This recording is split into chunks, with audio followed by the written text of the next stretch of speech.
Hello बच्चों, let's see this question. The question says if the photon 10 FM 257 follows the Bohr's model and the radius of last orbit of 10 FM 257 is nth time the Bohr radius, then find n.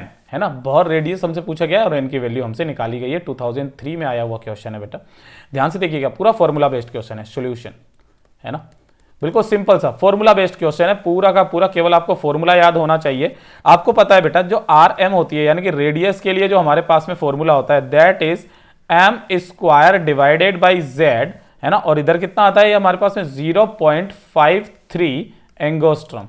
Okay, इतना होता है. That is equal to, ये किसके होता है बेटा हमारे पास, ये एंगस्ट्रॉम है. यहां पर मैं अच्छे से लिख देता हूं इसको, ठीक है. That is angstrom. ओके, ये रहा. That is equal to N multiplied by 0.53, है ना. और ये एंगस्ट्रॉम.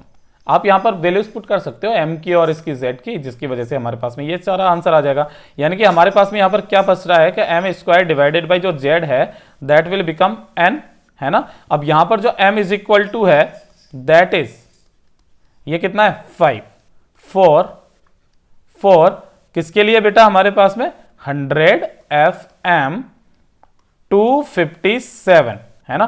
मतलब कि द आउटर मोस्ट शेल, ये क्या है बेटा, द आउटर मोस्ट शेल, ठीक है, शेल, है ना. और and z is equal to कितना है हमारे पास में 100 है, ठीक है. ये कितना है 100 है हमारे पास में. ध्यान से देखिए बेटा, ये सारा का सारा हमारे पास में आ गया. तो चलिए इसके लिए n की वैल्यू निकाल लेते हैं. तो जो n की वैल्यू हो जाएगी, n is equal to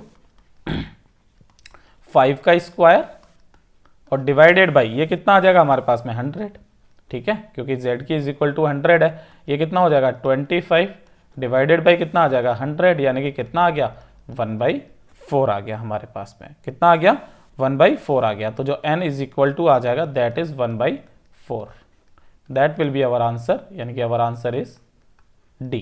D is our correct answer. Highlight कर देते हैं, तो यही हमारा सही आंसर हो जाएगा. Hope you understood it well. All the very best बच्चों.